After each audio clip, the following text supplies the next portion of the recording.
الحمد لله رب العالمين والصلاة والسلام على سيد الأنبياء والمرسلين محمد وعلى آله وأصحابه أجمعين. قال الله تبارك وتعالى في القرآن الكريم: أعوذ بالله من الشيطان الرجيم. بسم الله الرحمن الرحيم.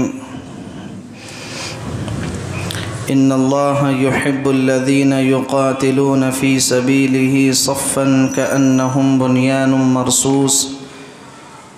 وقال الله تعالى في مقام آخر: لقد كان لكم في رسول الله أسوة حسنة. صدق اللہ العلی العظیم.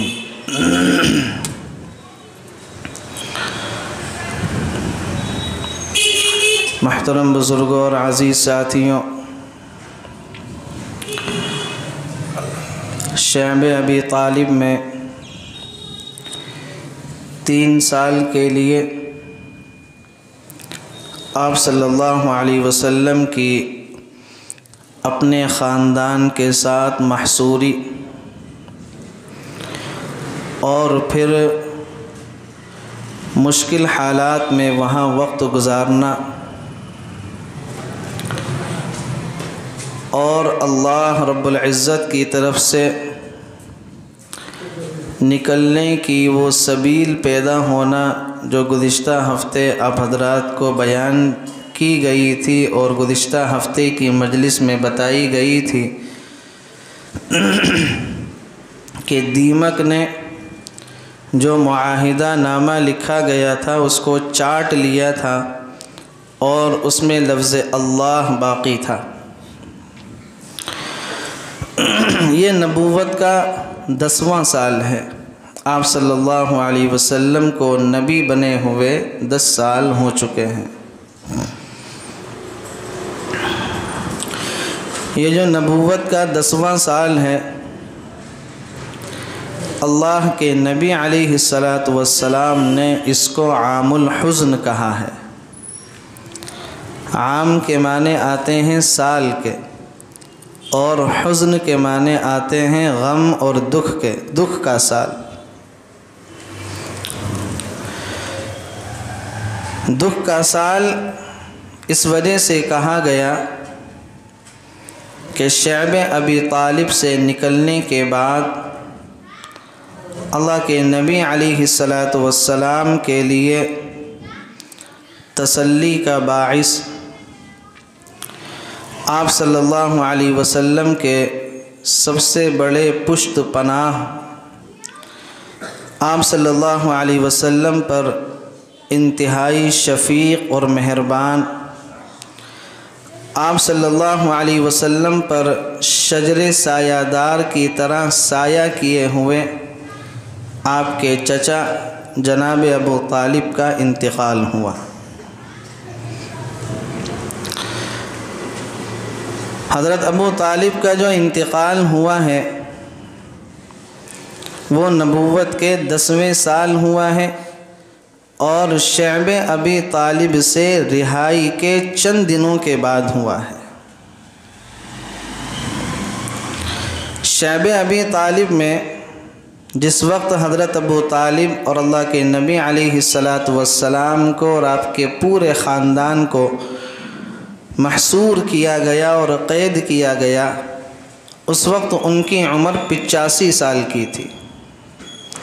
اب آپ اندازہ لگائیں کہ 85 سال کا بوڑھا ان سختیوں کو کہاں برداشت کر پاتا جو شعب ابی طالب میں مسلمانوں کو پیش آئیں کہ کھانا نہیں تھا تو مسلمانوں نے درختوں کے پتے چبا چبا کر اپنا وقت گزارا اور چمڑے کو بھگو بھگو کر کھایا ہے.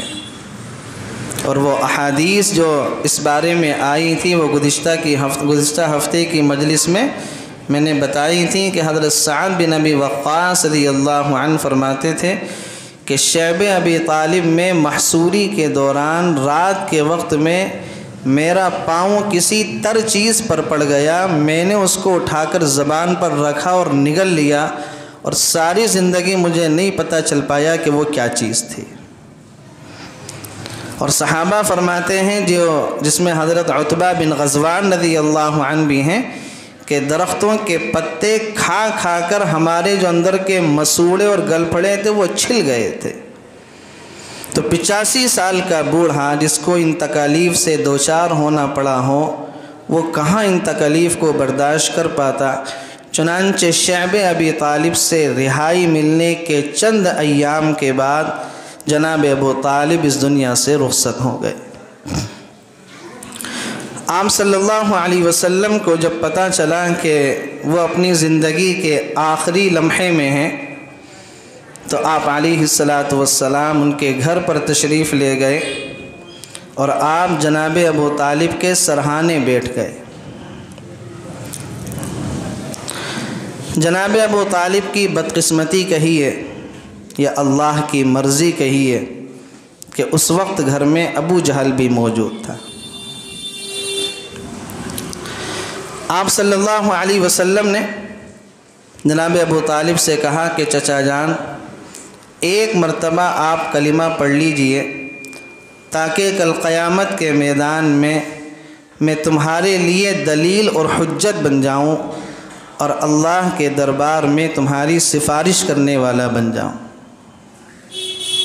لیکن چونکہ ابو جہل پاس میں کھڑا ہوا تھا، اس نے جناب ابو طالب سے کہا کہ ابو طالب، آخری لمحے میں اپنے باپ کا دین چھوڑ کر اپنے بھتیجے کا دین قبول کر رہے ہوں، سارے مکے کے بوڑھے اور بچے اور لونڈیاں یہ طعنہ دیا کریں گی کہ ابو طالب نے اپنے باپ کا دین چھوڑ کے اپنے بھتیجے کا دین قبول کر لیا۔ کس وجہ سے؟ آگ کے ڈر کی وجہ سے۔ کس وجہ سے؟ آگ کے ڈر کی وجہ سے اپنے باپ کا دین کیا ہے؟ ابو طالب نے چھوڑ دیا۔ اب ڈر کا جو لفظ ہے نا، یہ عرب کی لغت میں تھا ہی نہیں۔ نڈر قوم تھی، بہادر قوم تھی، ڈر کا لفظ ان کی لغت میں نہیں تھا۔ تو پھر وہی ہوا کہ جناب ابو طالب کی زبان سے جو آخری جملہ نکلا وہ وہی نکلا، علی ملت عبد المطلب، کہ میں اس دنیا سے عبد المطلب کے دین پر کیا ہے جا رہا ہوں۔ آپ صلی اللہ علیہ وسلم کو بڑا دکھ اور صدمہ ہوا۔ 2 صدمے آپ کو ہوئے۔ پہلا صدمہ تو یہ کہ آپ کے شفیق چچا ابو طالب کا انتقال ہوا، اور دوسرا صدمہ یہ ہوا کہ وہ بغیر کلمہ پڑھے اس دنیا سے رخصت ہو گئے۔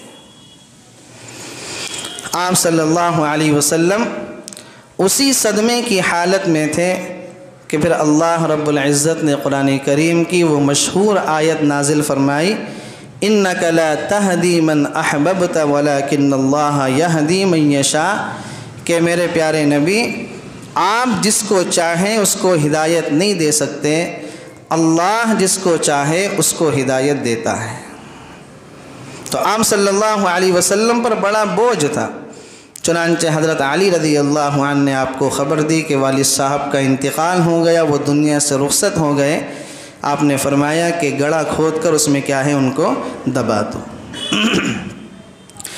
تو عام الحزن میں سب سے پہلا واقعہ یہ پیش آیا کہ آپ کے شفیق اور مہربان چچا جناب ابو طالب اس دنیا سے رخصت ہو گئے۔ ان کے رخصت ہونے کے چند ایام کے بعد، مہینہ بھی نہیں گزرا ہوگا کہ آپ صلی اللہ علیہ وسلم کی ہمدرد اور غمگسار بیوی حضرت ختیجہ رضی اللہ عنہا اس دنیا سے پردہ فرما گئی۔ حضرت ختیجہ رضی اللہ عنہا جب اس دنیا سے رخصت ہوئی ہیں تو اس وقت حضرت ختیجہ کی عمر 65 سال کی ہے۔ 25 سال اللہ کے نبی علیہ السلام کے نکاح میں رہے۔ جب نکاح ہوا 40 سال کی عمر تھی نا، تو 25 سال اللہ کے نبی کے نکاح میں رہیں۔ 65 سال کی عمر میں حضرت ختیجہ رضی اللہ عنہا اس دنیا سے رخصت ہوئیں، اور اللہ کے نبی علیہ السلام کی ساری اولاد سوائے حضرت ابراہیم کے حضرت ختیجہ رضی اللہ عنہا سے تھی۔ آپ صلی اللہ علیہ وسلم کے 2 بیٹے طیب اور طاہر، جن میں سے طاہر کو قاسم بھی کہا جاتا تھا، اسی وجہ سے اللہ کے نبی کی کنیت ابو القاسم تھی۔ تو آپ کے 2 بیٹے اور آپ کی 4 بیٹیاں، آپ کی 6 اولاد حضرت خدیجہ رضی اللہ عنہا سے ہوئیں۔ تو آپ صلی اللہ علیہ وسلم کی جو نسل چلی ہے وہ حضرت خدیجہ رضی اللہ عنہا سے چلی ہے، اور ان کی وفات کا آپ صلی اللہ علیہ وسلم کو بڑا صدمہ ہوا جب یہ 2 واقعات سن 10 نبوی میں پیش آئے۔ اللہ کے نبی علیہ السلام نے اس سال کا نام ہی عام الحزن رکھ دیا، غموں کا سال، کہ آپ پر پے در پہ 2 غم پڑے، ایک حضرت ابو طالب کا اور ایک حضرت خدیجہ رضی اللہ عنہا کا۔ حضرت خدیجہ رضی اللہ عنہا سے اللہ کے نبی علیہ السلام بڑی محبت فرمایا کرتے تھے۔ آپ صلی اللہ علیہ وسلم کی محبت کی مثال اسی سے سمجھ لیجیے کہ آپ نے حضرت خدیجہ کے نکاح میں رہتے ہوئے کوئی دوسرا نکاح نہیں کیا۔ 25 سال آپ ان کے ساتھ رہیں، 50 سال کی آپ کی عمر ہے جب حضرت خدیجہ 65 سال کی عمر میں اس دنیا سے رخصت ہو رہی ہیں، اس درمیان میں آپ نے کوئی دوسرا نکاح نہیں کیا۔ چنانچہ روایات کے اندر آتا ہے غزوہ بدر میں جو 70 قیدی قید ہوئے تھے، تو اللہ کے نبی علیہ السلام نے اعلان کر دیا کہ ہر قیدی اپنی رہائی کے بدلے میں کچھ نہ کچھ فدیہ پیش کرے، کچھ مال پیش کرے۔ تو ان قیدیوں میں اللہ کے نبی علیہ السلام کے داماد اور حضرت زینب رضی اللہ عنہ کے شوہر ابو العاص بن ربی بھی تھے، جو اس وقت تک مسلمان نہیں ہوئے تھے۔ تو حضرت زینب رضی اللہ عنہ کو پتہ چلا کہ اللہ کے نبی نے یہ کہا ہے کہ قیدی کی رہائی میں کچھ فدیہ دیا جائے، کچھ مال دیا جائے۔ تو حضرت زینب رضی اللہ عنہ نے اپنا ایک ہار فدیے کے طور پر پیش کیا۔ وہ ہار جو اللہ کے نبی علیہ السلام کے سامنے آیا، اور آپ صلی اللہ علیہ وسلم نے جب اس ہار کو دیکھا تو وہ ہار حضرت خدیجہ رضی اللہ عنہا نے اپنی بیٹی کو نکاح کے موقع پر دیا تھا۔ اللہ کے نبی علیہ السلام کے ہاتھ میں جب وہ ہار آیا، آپ کی آنکھوں سے آنسو نکلنے لگے اور ساری پرانی یادیں جو ہیں وہ تازہ ہو گئیں، اور آپ نے صحابہ سے فرمایا کہ میری رائے اور میرا مشورہ یہ ہے کہ زینب کو یہ ہار واپس کر دیا جائے، یہ اس کے پاس اس کی ماں کی نشانی ہے، یہ اس کے پاس اس کی ماں کی نشانی ہے۔ اور آپ صلی اللہ علیہ وسلم رونے لگے۔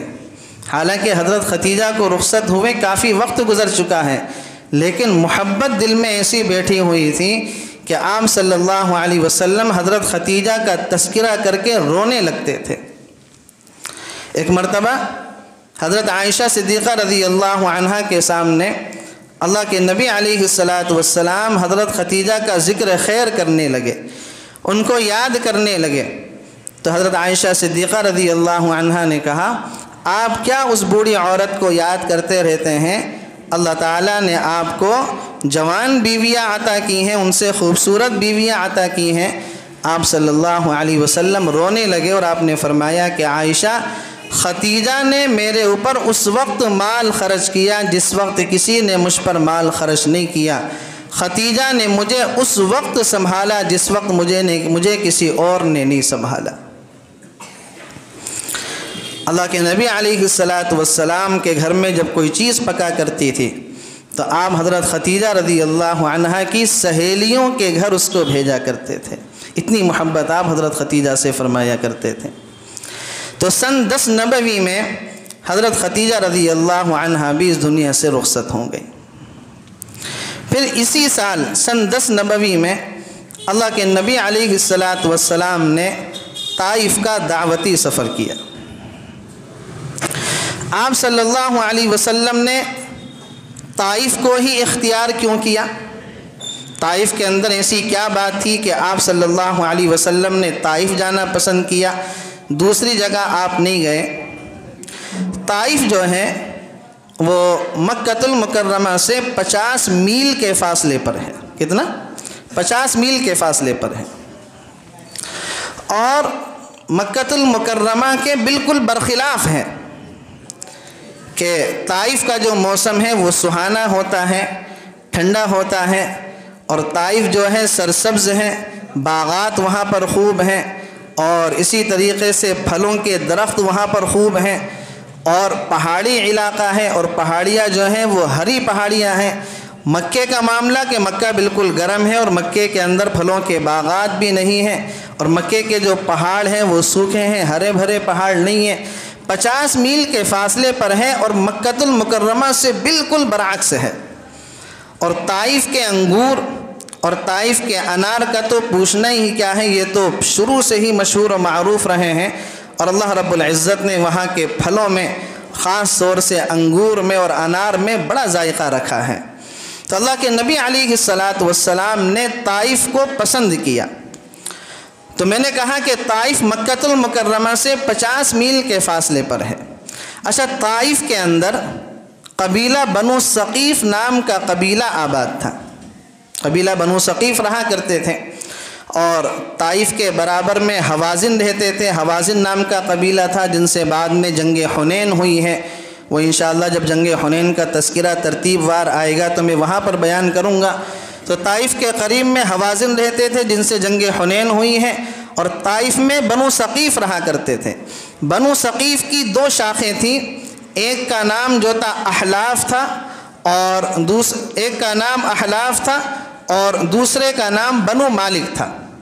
ایک شاخ کا نام بنو مالک، دوسرے کا نام احلاف۔ اس زمانے کے اندر یہ معاملہ ہوتا تھا اور یہ سیاست ہوتی تھی کہ ہر قبیلہ اپنے سے مضبوط قبیلے کے ساتھ معاہدہ کر لیا کرتا تھا تاکہ اس پہ کوئی دوسرا قبیلہ حملہ نہ کر سکے، اس پر چڑھائی نہ کر سکے۔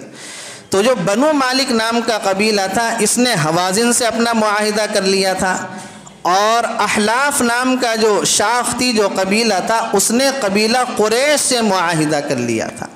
اور یہ حوازن اور قریش اس زمانے کے مضبوط قبیلے مانے جاتے تھے، جنگی اعتبار سے بھی اور ہر اعتبار سے بھی۔ اللہ کے نبی علیہ الصلاۃ نے قبیلہ بنو احلاف، بنو ثقیف کی جو شاخ احلاف تھی اس کا ایک سردار تھا، اس سردار کے 3 بیٹے تھے، ایک کا نام عبد اللیل تھا، ایک کا نام مسعود تھا، اور ایک کا نام حبیب تھا۔ آپ صلی اللہ علیہ وسلم نے ان تینوں سے ملاقات کرنا چاہی۔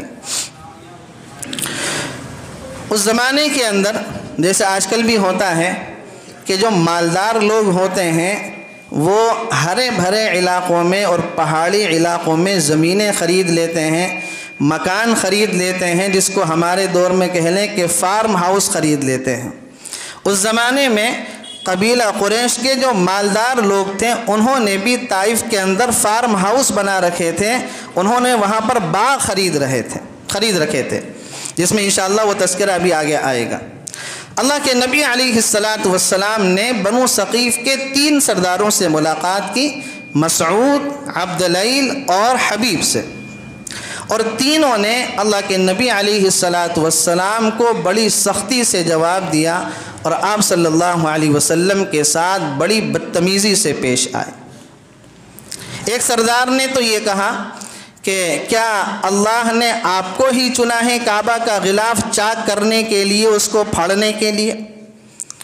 دوسرے سردار نے یہ کہا ہے کہ تم ہی ملے تھے نبی بنانے کے لیے، اتنے بڑے علاقے میں کوئی اور نبی بنانے کے لیے اللہ کو نہیں ملا۔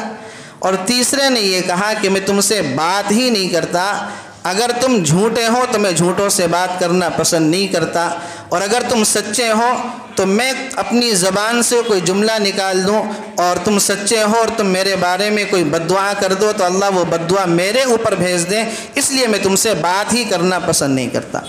تینوں نے انکار میں جواب دیا، اور اس کے ساتھ ساتھ میں بڑی بدتمیزی والے لہجے میں آپ صلی اللہ علیہ وسلم سے بات کی۔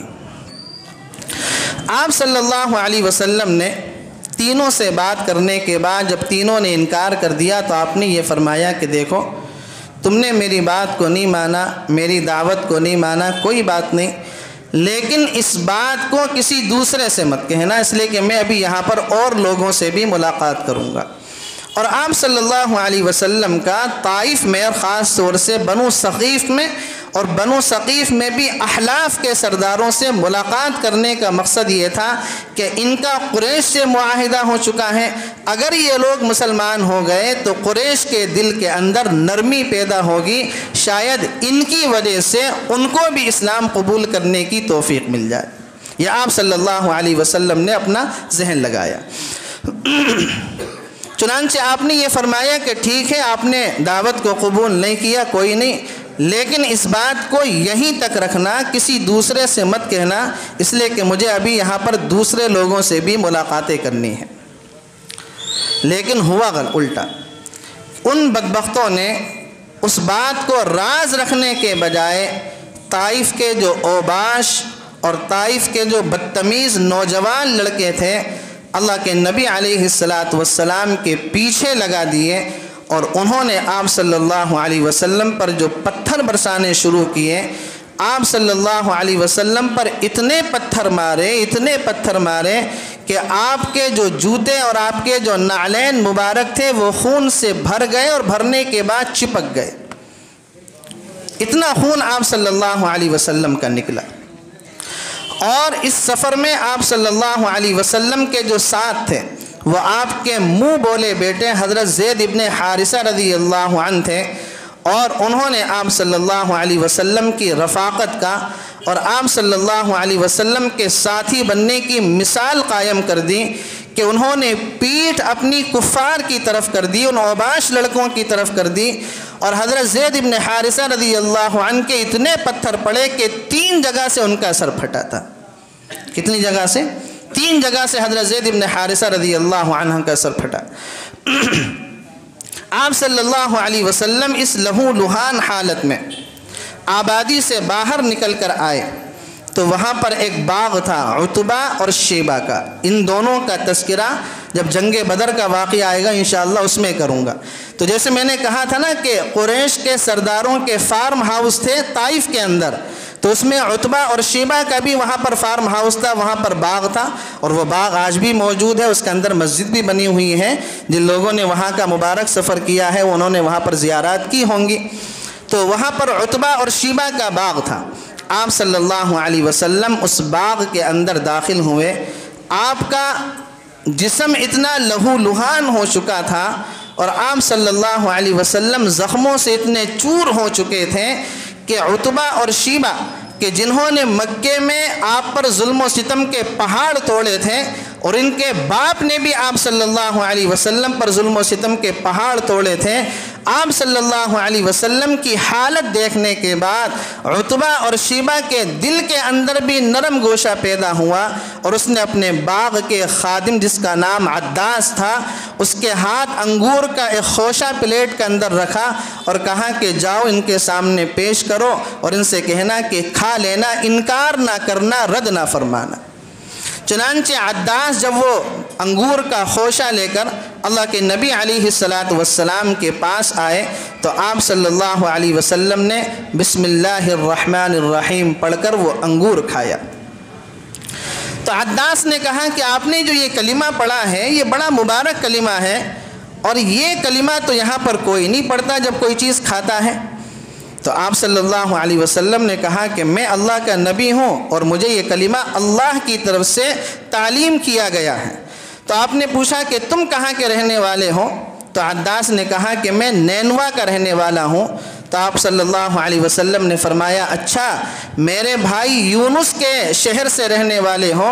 تو عداس نے کہا کہ آپ یونس کو کیسے جانتے ہو؟ اللہ کے نبی نے فرمایا کہ یونس بھی اللہ کا نبی تھا، میں بھی اللہ کا نبی ہوں، اس طریقے سے یونس میرے بھائی ہوئے۔ تو عداس نے اللہ کے نبی علیہ السلام کے ہاتھ پر کلمہ پڑھ لیا اور مسلمان ہو گئے، اور مسجد عداس آج بھی طائف کے اندر بنی ہوئی ہے، لوگ وہاں پر جاتے ہیں، نفل پڑھ کر آتے ہیں، اور بفضل اللہ تعالی ہمیں بھی اس کی توفیق ہوئی ہے۔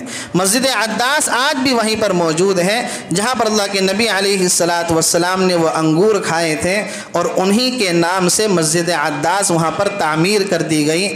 اور یہ مذہب کے اعتبار سے حضرت عداس جو تھے وہ عیسائی مذہب کو ماننے والے تھے۔ چنانچہ جب ان دونوں سرداروں نے دیکھا، عتبہ اور شیبہ نے، کہ یہ عداس جو ہے بڑا گھل مل رہا ہے، بڑی باتیں کر رہا ہے اور آپ کے ہاتھ کو بوسہ دے رہا ہے، جب عداس واپس آئے تو عتبہ شیبہ نے کہا کہ تم کیا باتیں کر رہے تھے اور کس چیز کی باتیں کر رہے تو عداس نے کہا کہ وہ اللہ کے نبی ہیں اور وہ ہمارے علاقے نینوا کے بارے میں جانتے ہیں جہاں اللہ نے حضرت یونس کو بھیجا تھا، تو اس لیے میں نے ان کے ہاتھ پر کیا ہے اسلام قبول کر لیا۔ تو عتبہ اور شیبہ بڑا غصہ ہوا حضرت عداس پر، کہا کہ نہیں تمہیں ان کا مذہب قبول کرنے کی ضرورت نہیں ہے، تمہارا جو مذہب عیسائی ہے وہ ان سے کہیں زیادہ بہتر ہے۔ تو اس طریقے سے حضرت عداس رضی اللہ عنہ کیا ہے مسلمان ہو گئے۔ ایک موقع پر، اور یہ واقعہ غالباً جنگ احد کے بعد کا ہے، حضرت عائشہ صدیقہ رضی اللہ عنہا نے اللہ کے نبی علیہ السلام سے پوچھا کہ اللہ کے نبی، کیا آپ پر غزوہ احد سے بھی کبھی سخت دن آیا ہے؟ غزوہ احد میں اللہ کے نبی کے دندان مبارک شہید ہوئے، آپ صلی اللہ علیہ وسلم کا چہرہ زخمی ہوا، آپ صلی اللہ علیہ وسلم کے محبوب چچا حضرت حمزہ رضی اللہ عنہ کو شہید کیا گیا اور ان کا مسلح کیا گیا۔ تو حضرت عائشہ صدیقہ نے اللہ کے نبی سے پوچھا کہ کیا آپ پر غزوہ احد سے سخت دن بھی کبھی آیا ہے؟ آپ صلی اللہ علیہ وسلم نے فرمایا کہ ہاں عائشہ، طائف کا جو دن تھا وہ میرے لیے غزوہ احد سے بھی زیادہ سخت تھا۔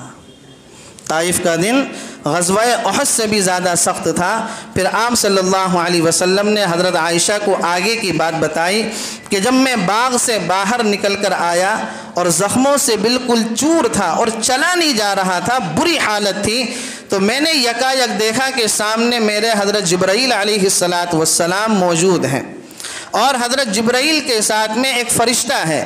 تو حضرت جبرائیل نے مجھ سے کہا، اے اللہ کے نبی، اللہ رب العزت آپ کی حالت سے اچھی طرح واقف ہے، یہ میرے ساتھ پہاڑوں کا فرشتہ ہے، اس کا نام ملک الجبال ہے۔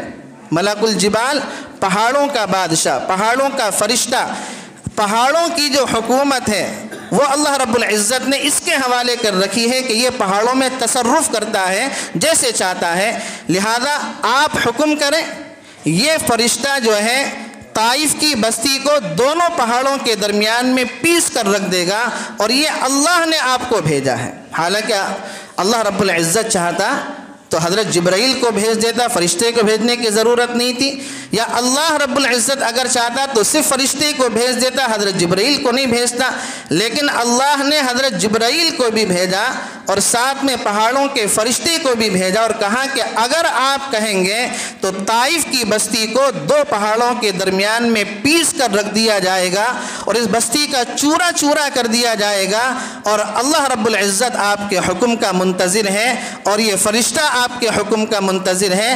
یعنی اللہ بھی یہی چاہ رہا تھا کہ جو اللہ کے نبی حکم دیں گے وہی پورا ہوگا، لیکن پیغمبر علیہ السلام تو رحمت للعالمین تھے، آپ تو پوری امت کے لیے شفیق اور مہربان بن کر آئے تھے۔ آپ صلی اللہ علیہ وسلم نے فرمایا کہ جبرائیل، میں نہیں چاہتا کہ اس بستی کا چورا چورا کر دیا جائے اور اس کو پیس کر رکھ دیا جائے، کوئی بات نہیں، انہوں نے میری دعوت کو نہیں مانا، میری دعوت کو ان لوگوں نے ٹھکرا دیا، ہو سکتا ہے اللہ رب العزت ان کی نسلوں میں ایسے لوگ پیدا کر دیں جو اللہ کا نام لینے والے بنے اور اسلام کی خدمت کرنے والے بن جائیں۔ اور پھر وہی ہوا کہ اللہ رب العزت نے اس قبیلہ بنو ثقیف میں ایسی برکت رکھی کہ اس قبیلہ بنو ثقیف میں سے صحابہ نکلے، تابعین نکلے، تبع تابعین نکلے، محدثین نکلے، اولیاء اللہ نکلے، اور پھر انہی کی برکت یہ ظاہر ہوئی کہ ہمارا یہ ہندوستان اور یہ بنگلہ دیش اور یہ پڑوسی ملک اور یہ برما، یہاں پر جو اسلام پھیلا ہے وہ طائف کے ایک شخص کی برکتوں کے ذریعے سے پھیلا ہے کہ اللہ کے نبی علیہ السلام کی دعا میں اللہ رب العزت نے وہ برکت رکھی۔ طائف میں آپ نے 10 دن اور ایک روایت کے مطابق 13 دن آپ نے قیام کیا، آپ نے 10 دن یا 13 دن قیام کیا۔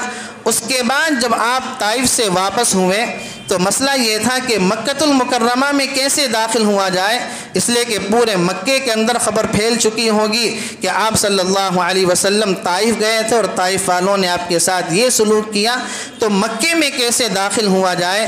نبی جو ہوتا ہے اپنے وقت کا سب سے ذہین و فطین ہوتا ہے، نبی جو ہوتا ہے اپنے وقت کا سب سے زیادہ عقل مند انسان ہوتا ہے۔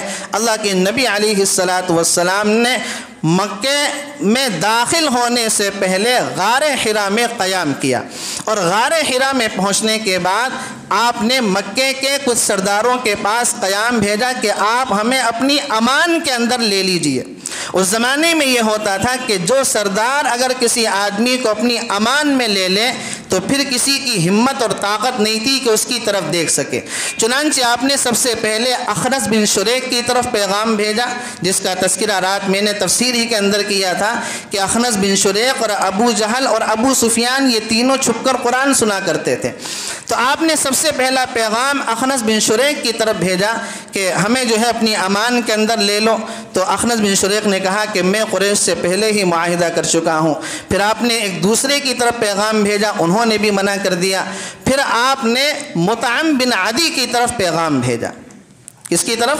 مطعم بن عدی کی طرف پیغام بھیجا، اور یہ مکے کے سردار تھے۔ اور مطعم بن عدی کا جو قبیلہ تھا یہ طاقت کے اعتبار سے ایسا قبیلہ تھا جو پورے مکے میں قریش سے ٹکر لے سکتا تھا۔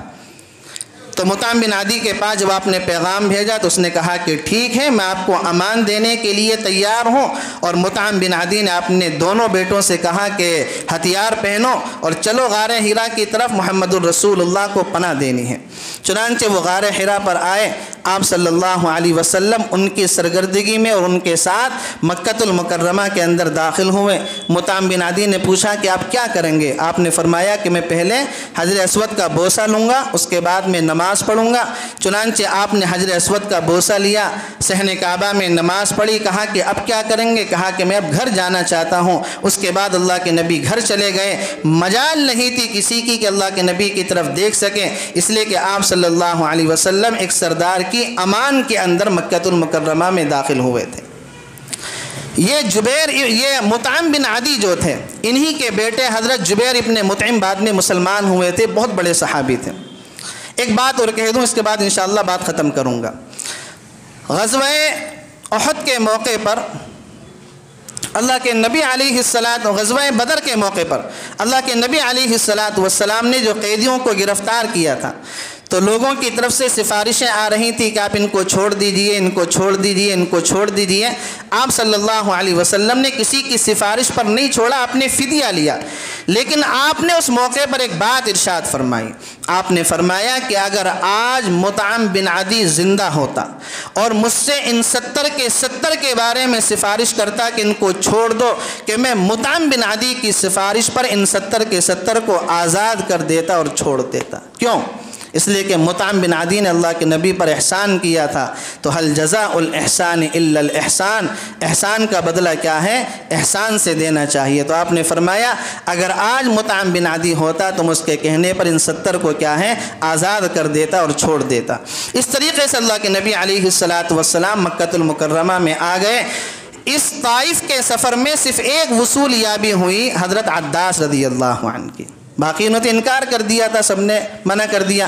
لیکن اسی طائف کے سفر میں مقام نخلہ کے پاس میں جنات کی ایک جماعت آئی تھی، اور انہوں نے اللہ کے نبی علیہ السلام کے ہاتھ پر کلمہ پڑھا تھا اور وہ مسلمان ہو گئے تھے، اور پھر وہ واقعہ قرآن کریم کے اندر موجود ہے۔ اس کے بعد کیا ہوا؟ طائف کے سفر کے بعد کیا واقعہ پیش آیا، وہ انشاءاللہ اگلے ہفتے بیان کیا جائے گا۔ اللہ تعالیٰ سے دعا ہے کہنے سننے سے زیادہ عمل کی توفیق نصیب فرمائے۔ وآخر دعوانا الحمدللہ رب العالمین۔